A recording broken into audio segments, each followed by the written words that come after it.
Pemirsa, di Hasanah Budaya episode kali ini saya akan kembali ajak Anda untuk menelusuri jejak sejarah peninggalan dari Pangeran Suryenglogo. Di tempat ini, peninggalan berupa ajaran Danastran atau Panahan Suryenglogo masih terjaga dan juga lestari hingga saat ini. Selengkapnya akan kita bahas dalam Hasanah Budaya, memotret budaya dari berbagai sudut pandang.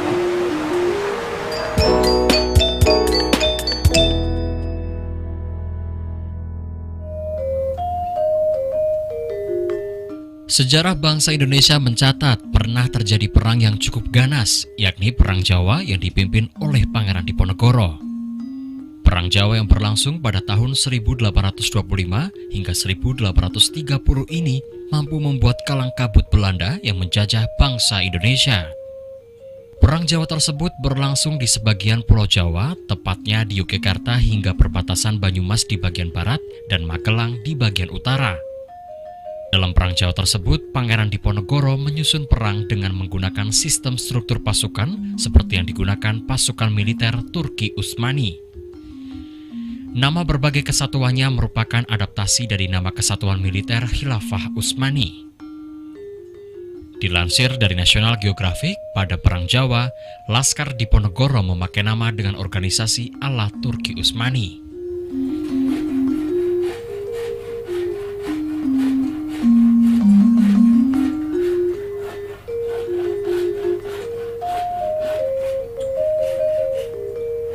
Pasukan panah berkuda merupakan salah satu andalan yang memiliki kedudukan sangat penting untuk menopang berlangsungnya perang. Bahkan, tidak hanya pemanah handal pria, pada perang ini pun banyak didukung oleh pejuang wanita dalam barisan laskar pemanah yang pilih tanding.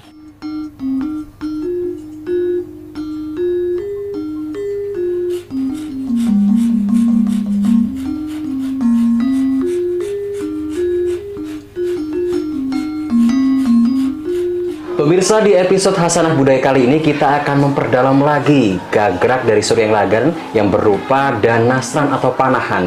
Nah, kali ini saya sudah bersama Kang Roy. Mari kita sapa terlebih dahulu Kang Roy. Halo Kang Roy, apa kabar? Alhamdulillah baik Mas. Alhamdulillah baik. Oh ya Kang Roy, ini ngobrol-ngobrol soal panahan. Ini ada istilah yang mungkin jadi pertanyaan saya juga. Danastran, apa itu Danastran Kang Roy? Danastran itu adalah kata dari Sanskerta ya, berasal dari dua kata, yaitu satu danu, yang kedua adalah astra atau astro. Danu itu adalah busur, astro adalah anak panah begitu. Kemudian digabung menjadi danu astranan, dan ya kalau lidah orang Jawa itu menyebutnya Danastran begitu Mas. Berarti Danastran adalah sebutan untuk panahan gagrak Suryenglagan. Iya betul. Atau peninggalan dari Eyang Suryenglogo, adik dari Pangeran Diponegoro, betul? Iya betul, seperti itu. Kang Roy, kalau untuk jenis panahan atau panahan dari Suryenglogo sendiri seperti apa sih? Kalau yang berasal dari kitab ya, yang kita pelajari selama ini sebenarnya ada banyak Mas, begitu ya. Kalau misalnya kita urutkan dari yang paling ringan atau paling mudah adalah pertama adalah panahan latih begitu. Biasanya untuk jarak 1-2 meter saja. Itu pertama untuk melatih teknik dulu. Melatih teknik, yang kedua membiasakan otot begitu ya. Yang penting itu bisa menarik dan melepaskan begitu ya. Kemudian busurnya juga ringan. Setelah itu naik lagi levelnya, yaitu busur hadafiah atau panahan hadafiah, Danastran hadafiah, itu tentang mengarah target seperti lomba. Jadi dikhususkan untuk lomba. Busurnya khusus, tekniknya khusus, anak panahnya juga khusus. Gitu. Level selanjutnya adalah askariyah atau biasa disebut dengan panahan perang, gitu ya, yang biasa dipakai oleh prajurit perang ketika itu. Dan tentu saja dia busurnya lebih kuat, daya jangkaunya juga lebih jauh, dan satu lagi daya hancurnya itu juga paling besar gitu. Itu tiga yang pertama. Yang selanjutnya adalah panah yang digunakan oleh kesatria berkuda. Nah, panahnya lebih pendek, lebih kecil begitu, tapi dia adalah panah yang terbaik karena dia daya jangkaunya juga paling jauh, kemudian presisinya juga paling tinggi, daya hancurnya juga paling besar gitu. Tapi dia panahnya atau busurnya itu paling kecil bentuknya. Nah, jadi secara efektivitas itu paling bagus dipakai di atas kuda. Dan yang selanjutnya itu adalah panahan yang namanya panglayang atau panahan jauh-jauhan. Jadi ada salah satu bisa dikatakan lomba begitu, yang mana dia tidak ada targetnya, cuman memang memanahnya itu siapa yang terjauh itu yang menang begitu. Oke, itu secara berarti umum ya. Danastran dari Gagrak Pangeran Suringlagan ya? Iya betul. Ada contohnya seperti apa bentuk busurnya itu? Ini ada beberapa yang sudah kita repro Mas ya. Nah ini adalah busur hadafiah. Busur hadafiah itu busur yang dipakai untuk lomba. Nah, jadi bentuknya khusus ya. Ini misalnya bentuk kepalanya atau siahnya seperti belut begitu. Kemudian ada bantalnya. Terus kemudian bentuknya seperti ini ya. Seperti ini. Ini yang biasa digunakan untuk lomba. Biasanya nanti mulainya itu ya sekitar 20 meter, 30, 50, kemudian 70, 90 meter begitu ya. Sampai, tapi kalau dulu itu kita pakainya jangkah atau langkah begitu Mas. Jaraknya misalnya berapa? 50 jangkah. Berarti ya sekitar 25 meter. 100 jangkah, 50 meter apa gitu. Ini busur untuk lomba gitu ya. Nah, ini yang sudah kita kasih baju ini busur untuk perang. Contoh busur perang ya. Berarti ini yang digunakan waktu perang pada masa itu, yang digunakan Pangeran Suringlogo? Iya, betul. Oke. Jadi busurnya lebih pendek begitu ya, tapi kekuatannya lebih besar seperti yang saya utarakan tadi begitu ya. Ini contohnya sudah kita hias begitu ya. Dan rata-rata memang busur zaman dulu memang cantik-cantik begitu ya Mas ya. Meskipun digunakan untuk berperang, ini salah satu penghormatan untuk kesatuannya dan penghormatan untuk musuhnya begitu ya. Gitu.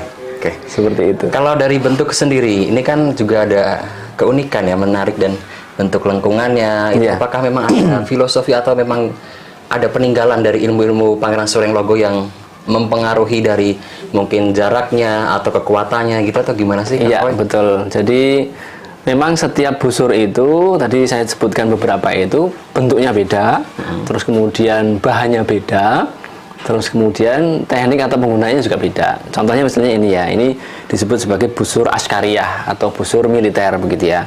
Bentuknya seperti ini kita sebut dengan baitoti nitih.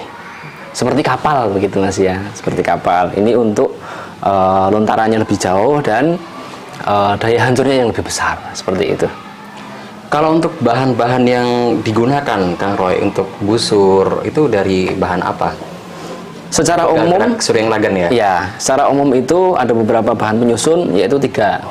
Yang pertama adalah tanduk di belakang, kemudian tengahnya itu bambu, kemudian yang paling luar itu adalah kencet atau sinew atau tendon otot dari hewan besar, contoh misalnya sapi begitu. Itu tadi tanduk hewan gitu atau gimana Kang Roy? Tanduk kerbau Mas. Oh, tanduk kerbau. Tanduk kerbau, iya. Dan yang dipakai adalah kerbau rawa. Jadi bukan sembarang kerbau. Oke. Kerbau rawa. Alasannya apa itu Kang Roy? Kenapa harus memakai kerbau rawa? Iya. Kenapa? Jadi karena ini digunakan sebagai busur perang begitu ya, otomatis dia harus menggunakan bahan-bahan yang superior begitu ya. Jadi setelah diteliti itu bahan terbaik untuk tanduk adalah kerbau rawa. Kemudian misalnya kayu atau bambunya, kalau kayunya kita menggunakan ada beberapa, ada kayu murbei, ada kayu gunung, kemudian ada kayu rambutan, ada kayu jeruk begitu ya. Terus kemudian bambu, ada bambu petong, ada bambu apus, ada bambu ampel begitu. Terus kemudian kencet atau sinyunya itu kita menggunakan sinyu dari hewan-hewan besar juga, misalnya sapi, kerbau, kuda begitu. Berarti memang ada istilahnya adalah syarat-syarat khusus dalam membuat satu busur panah Gagrak Suringlagan sendiri ya Kang Roy ya? Iya betul. Jadi satu busur ini pembuatannya sangat lama Mas ya. Oh iya, sangat lama. Berapa lama untuk kalau dari penyiapan bahan misalnya begitu ya, dari penyiapan bahan terus kemudian sampai proses pembuatannya itu sampai selesai ya sekitar setahunan. 1 tahun? Iya, setahunan. Apa saja yang harus dilewati untuk 1 tahun itu? Contoh misalnya begini Mas ya. Contoh misalnya di sini itu ada bambu, contohnya misalnya ada bambu petungnya begitu ya. Jadi bambu petung itu syaratnya misalnya harus ditebang pada musim kemarau, akhir musim kemarau gitu ya. Misalnya musim kemarau itu April sampai Oktober, ya sekitar September Oktober gitu tebangnya. Terus kemudian harus di daerah yang berjurang-jurang, di pinggir jurang, tidak boleh dekat mata air. Terus kemudian dia di tengah begitu ya, tengah tubuh begitu, tidak begitu tua, tidak begitu muda. Terus kemudian harus cari yang kering, tidak boleh ditebang pas bulan purnama, dan banyak lagi lah. Oke, begitu. itu kan menarik ya. Kenapa harus ditebang saat musim kemarau, kemudian bulan purnama nggak boleh dekat mata air dan lain sebagainya? Itu kan pasti ada alasannya. Kira-kira alasannya apa sih, atau mempengaruhi dari bentuk panahan atau gimana sih? Iya, itu yang terkadang kita juga merasa unik gitu ya. Itu kenapa Kang Roy kira-kira?